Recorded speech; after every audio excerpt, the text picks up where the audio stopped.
안녕하세요. 법무인 1000명의 경태현 대표 변호사입니다. 상속을 전문적으로 18년 이상 전문적으로 처리를 해온 변호사고요. 오늘 유튜브를 촬영하면서 오늘 주제를 좀 말씀드릴게요. 상속 개시와 또 피상속인과 상속인, 그 다음에 상속인을 어떻게 특정하는지, 그 다음에 상속 순위와 상속분, 그 다음에 유류분 비율과 관련해서도 중요한 정보를 알려드리겠습니다. 상속 개시는 어느 시점을 기준으로 이루어지나요? 네, 좋은 질문인데요. 상속 개시라는 표현을 쓰는데 간단히 생각하시면 될 것 같아요. 사망이라는 우리들이 이제 출생과 사망이 있는데 사망하면 상속 개시라는 법률 용어를 쓰게 됩니다. 그러니까 상속 개시라는 것은 사망을 말합니다. 그러면 사망한 날짜와 사망 신고를 한 날짜 중 무엇이 상속 개시일이 되나요? 예, 많은 분들이 이거 착각하시는데요. 사망 일자와 사망 신고 날짜 전혀 다른 개념입니다. 실제 상속 개시는 사망 일자를 말하는 거고 사망 일자 중에 사망 시점을 또 특정할 수 있는데요. 몇 년, 몇 월, 며칠, 몇 시, 몇 분, 몇 초까지 특정되는 게 사망 일시와 시간과 그 특정 시점이 되는 거고요. 사망 신고는 통상 사망일로부터 한 달 이내에 상속인이 신고하는 거고, 낭인, 즉 피상속인의 기본 증명서에 보면 사망 일자와 사망 신고 날짜가 구분되어 있습니다. 근데 사망 신고 날짜는 사망 일자를 말하는 건 아니고요. 신고한 날짜를 말하는 거기 때문에 실제 상속 개시와 관련된 중요한 부분은 사망 시점, 즉 사망 일자라고 할 수 있습니다. 누가 피상속인이고 누가 상속인인가요? 예, 일반인들이 많이 오해를 하시고 헷갈려 하시는 부분이 있습니다. 상속을 받는 분들, 그분들이 상속인이라고 부르고요. 돌아가신 망인을 피상속인이라고 부릅니다. 그래서 법률 용어로 피상속인이라고 부르면 그냥 돌아가신 분라고 생각하시면 될 것 같은데요. 피상속인의 상속인은 무엇을 기준으로 정해지나요? 네, 피상속인의 그 상속인을 특정을 해야 되는데요. 기본적으로 2008년 이전에는 그 가족관계 등록부가 없었습니다. 그래서 과거의 호적, 즉 재적 등본을 보고 상속인을 특정을 했고요. 지금은 2008년도 이후에 가족관계 등록법이 시행이 돼서 가족관계 등록부를 보고 판단을 하는데 기본적인 그 상속인 특정은 가족관계 증명서입니다. 그러니까 즉 돌아가신 망인의 가족관계 증명서, 그리고 물론 혼인관계 증명서, 입양관계 증명서, 친형자 입양관계 증명서, 이것도 같이 살펴봐야 됩니다. 그래서 망인, 즉 피상속인의 가족 중에 상속 순위에 맞는 상속인을 특정하시면 될 것 같습니다. 선순위 상속인이 존재하면 후순위 상속인은 아예 상속을 받을 수 없나요? 네, 이것도 많은 분들이 질문하세요. 민법에 의하면 민법은 상속 순위에 대해서 규정을 하고 있어요. 첫 번째는 직계비속. 직계비속은 말 그대로 망인의 자녀나 손주들을 말합니다. 두 번째는 직계존속. 직계존속은 부모, 또 할아버지, 할머니. 그게 직계존속입니다. 그리고 3순위가 형제 자매입니다. 그리고 4순위가 사촌 이내 반계열족입니다. 근데 민법 규정에 의하면 1순위, 2순위, 3순위, 4순위 이렇게 규정되어 있는데 전부 다 상속인이라고 생각하시면 안 됩니다. 순위라는 거는 선순위가 있으면 그 선순위만 상속인이 되는 겁니다. 따라서 1순위가 있을 때는 2순위는 절대 상속인이 될 수 없습니다. 3순위, 4순위도 마찬가지고요. 1순위가 없을 때 비로소 2순위가 상속인이 되는 거고 2순위가 없을 때 3순위가 상속인이 되는 겁니다.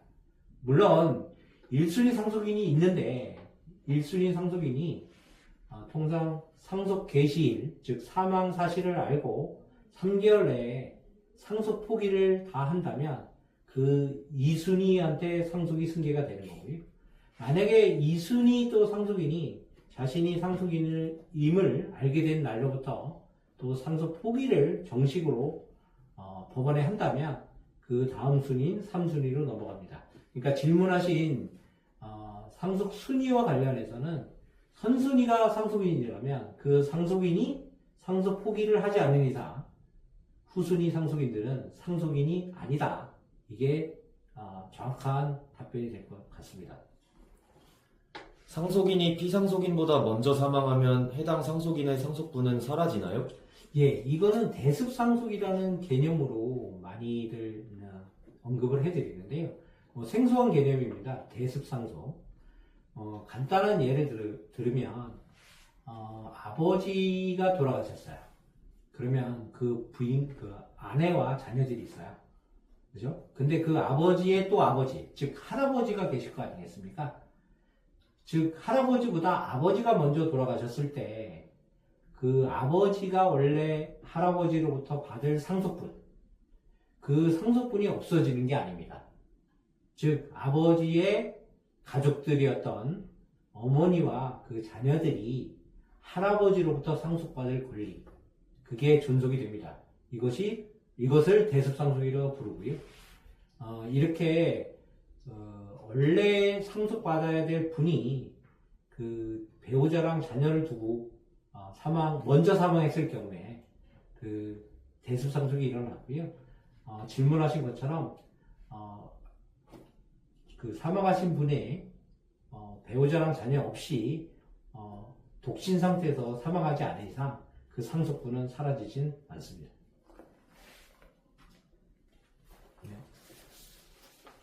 안녕하세요, 변호사님. 제가 아버지와 연을 끊고 살아서 아버지와 장기간 교류가 없었습니다.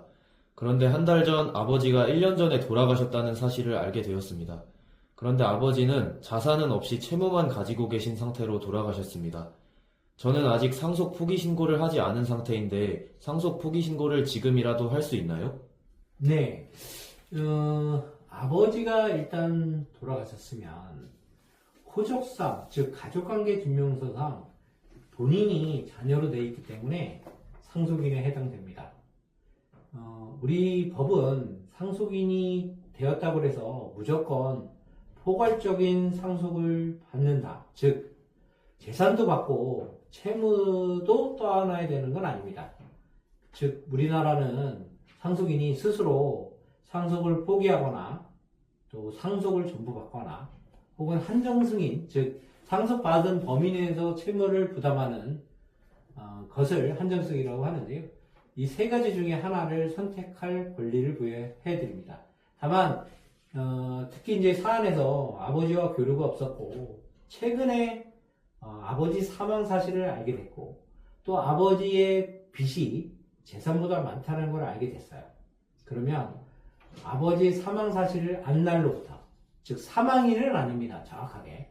물론 아버지랑 교류를 많이 하고 같이 살았거나 아니면 뭐 장례식장에 직접 갔거나 이렇다면 당연히 그때 사망 사실을 알게 되겠지만 지금 사안처럼 연락 교류 별로 없다가 사망 사실을 최근에 알게 됐고 그때로부터 3개월 안에 아버님의 상속 재산을 조회하고 또 상속 채무를 조회해서 빚이나 채무가 너무 많아서 재산보다 이게 그 자신의 상속인의 고유 재산으로 변제될 부담이 생긴다면 반드시 3개월 안에 가정법원에 상속 포기나 한정승인을 하시면 자신의 개인 재산으로 아버지의 상속 채무를 부담하는 일은 없을 것입니다. 안녕하세요, 변호사님. 4개월 전 제 형이 사고로 사망하였습니다. 형은 결혼도 하지 않았고 자녀도 없습니다. 그런데 저희 아버지가 현재 실종되어 생사를 알 수 없게 된 지 3년이 지난 상태입니다. 형의 형제는 저밖에 없는데 이런 경우에 제가 형의 재산을 상속받을 수 있나요? 네, 이게 형제 상속과 관련된 문제긴 한데요. 근데 정확하게 이 사실관계를 보면 형은 미혼이고 배우자가 없습니다. 이럴 때는 1순위 상속인이 없는 경우거든요. 1순위 상속인은 직계 비속이고 또 배우자가 있다면 공동상속을 받는데 그 두 사람이 다 없는 겁니다. 그러면 두 번째로 2순위는 직계 존속이에요. 직계손숙은 아버지와 어머니가 되겠죠.